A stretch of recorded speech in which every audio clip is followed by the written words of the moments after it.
So you got a phone call and you're looking at the phone call and it says Chase Bank. You're like, wow, Chase Bank, I bank with Chase. And what you end up doing is you pick up the phone and you talk to them and you're like, oh, hey, this sounds like my banker. They want me to confirm a couple different things around my banking. And so you start to think through this. Hey, Chase called me. It says Chase Bank. It sounds like somebody that I've worked with through Chase. They want my personal information. And unless you're a boomer, you start to think about it and you're like, maybe something's going on here. Like, I don't know if I really should be giving this individual or perceived individual my personal identity, my personal information. They might be trying to steal things. This has recently happened. My wife and I are about to purchase a $1 million+ property. We're going to be valued over $5 million. And one of the big factors that happens when you're going through these different purchasing aspects is that a lot of lenders start to call you and a lot of scammers figure out what's going on. And this is something I wanted to bring up. I'm here on a business trip in Switzerland, in Zurich, Switzerland. And I wanted to go through a couple different factors around AI and essentially provide you guys with the 2025 AI Power Stack, basically analyzing all the different aspects of AI and evil, positive, amazing, all these different things that can come into play. And one of those things, initially just being the fact that AI is going to get really, really good at scamming us. And that's essentially why I think anytime someone calls you and asks you to confirm specific things, even one, like for me personally, we also have a credit union. When the credit union calls me, I will still be like, I am not talking to you on the phone. I will call you back. Now, what does this have to do with AI specifically? Basically, what I did is I'm looking at my worksheet here and I laid out like 7 or 8 different stacks of AI and the different layers that we can look at and how we're going to be using this as we move forward in society. And the reason being is that a lot of this even came from a discussion or a comment to me of, hey, can you get into AI energy? Can you talk about AI energy and share that with us? What is my take on AI energy? What companies are good AI companies, good supporting energy companies? I actually live close to 3 Mile Island, which is now coming back online.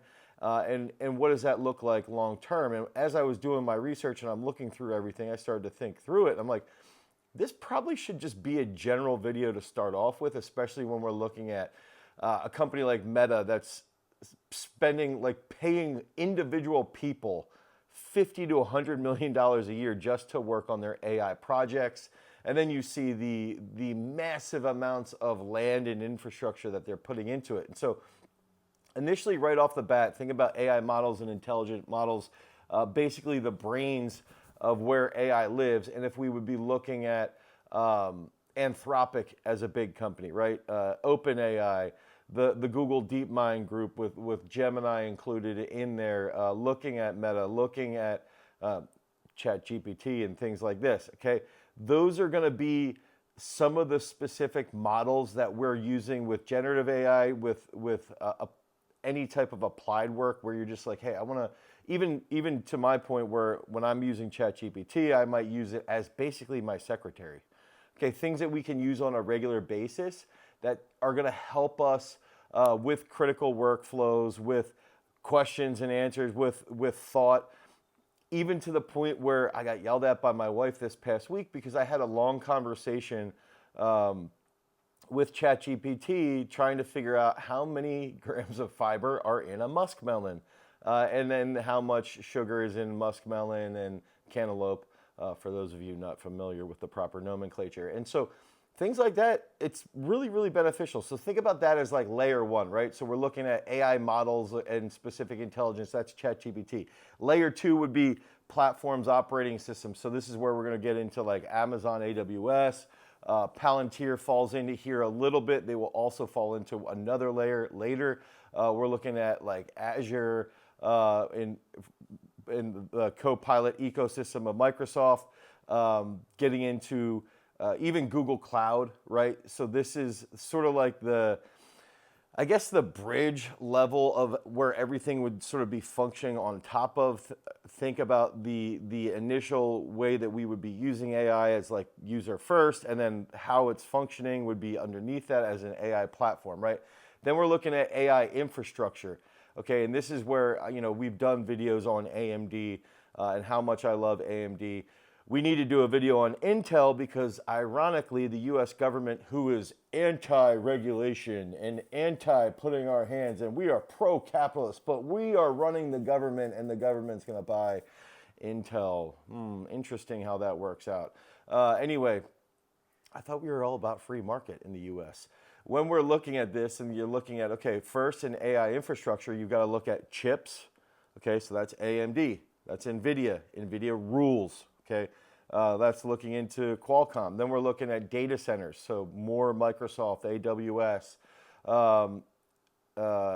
Looking at even, I'm looking through all my crazy notes, even Oracle, CoreWeave. And then when we're looking at things like energy specifically, that would fall under the AI infrastructure. So companies like Talon, like Constellation, and even Tesla, right? So we're looking at some real interesting. It's crazy how even in the infrastructure area, if you think through chips, and you're going chips, data center, energy, that's just an infrastructure, and it could go even deeper if we really wanted it to. And then looking at the verticals of AI applications, okay, so more real world outcomes. So now you're starting to look at Palantir, because we're now looking at like the Department of Defense sort of backbone.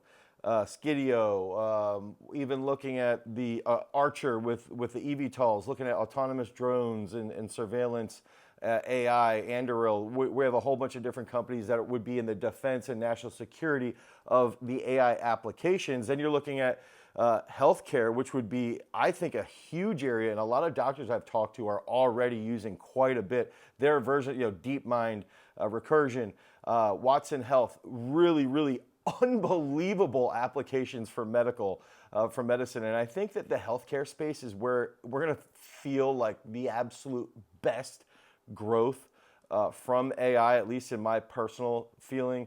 And then you get into finance and crypto, right? So then you're starting to look at Coinbase, Circle, all these stable coin companies.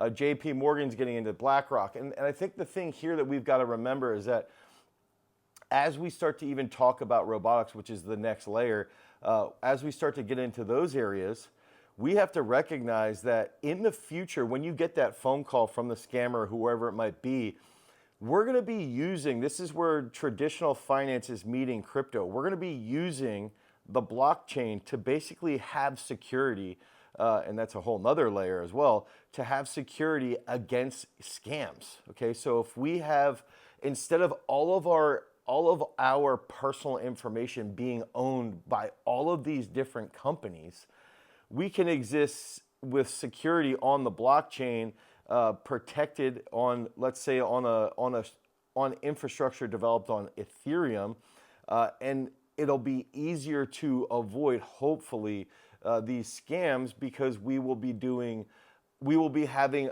more of our personal information protected. At least that's the idea. That's the ideology. Whether or not that's going to happen, we'll see over the coming years. And so if you look at finance and crypto, if we get into robotics and we have somebody in our house here, and I was even thinking about on my phone, if I called my phone, I said, hey, or I said something to my phone, right? And I see this happening in the next 2 to 4 years. I'm in Zurich, Switzerland. Find me the coolest coffee shop within a half mile of where I'm at. Hey, this is where you're at. We can put in an order for your favorite type of coffee, your pour over. It'll be ready in an hour. Stuff like that will be happening, and it'll be transferring on a stablecoin network that lives likely on Ethereum. Okay, so I would be placing that order, and then it would be transferred through a stablecoin that's backed by the US dollar. Okay, that's how stuff's going to be working in finance, I believe. So then we get into more of the robotics and vehicles and things like that. So then when you're looking at robotics, Tesla, Boston Dynamics, NVIDIA, Qualcomm, stuff like that, that's where we're going to see, one, you're looking at transportation, right? You're looking at literally a robot in your room. You're looking at the effectiveness of things, even related to your phone. So it's like you got the top layer, then you've got like the integration and the infrastructure, then you have the chips that you have to use, then you have the energy, then you have crypto and the finance, and then you have the security aspect, and then you have the defense aspect. And so the biggest thing that I think when you're going through everything, I got one more page of notes in here, is that cybersecurity is going to be huge as well. So you're looking at potentially CrowdStrike, Darktrace. I have here Sentinel-1 even. But you start to see that this is, I have a friend who will bring up AI and they'll be like, oh, it's overrated. It's only going to be helpful in healthcare and maybe a couple other areas, and they think crypto's stupid. And it's like, do you realize how much money we're putting into AI in all these different areas? I mean, BMW is getting into AI automotive along with obviously Tesla, right? Along with Waymo. So even if you're just looking at Google alone and what Google has on YouTube and what Google has with Gemini and what Google has with Cloud and what Google has with Waymo, these entire companies are completely shifting towards this. Look at even a company like Volvo has an XC90, their new vehicle that has LiDAR safety measures in it. These vehicles in 5 years are going to be unbelievably good. And then think about what's happening with aviation. And so when we're looking at what AI is doing, and then we're starting to think like there's a bubble, you think there's a bubble when all of these companies are just getting rolling. We're really, and even someone like Ray Dalio, who's the bearest of all bears, right? He's even saying, well, right now where we're at, Howard Marks, same thing. We're 1996, 1997. We've got 3 to 4 years of rolling. And so you've got to really figure out where are these companies, what are the strategies that they have, where do you want to position yourself? This isn't financial advice, but I really hope you enjoyed this entire sort of Power Stack AI offering of everywhere. And this is just scratching the surface, all those different companies.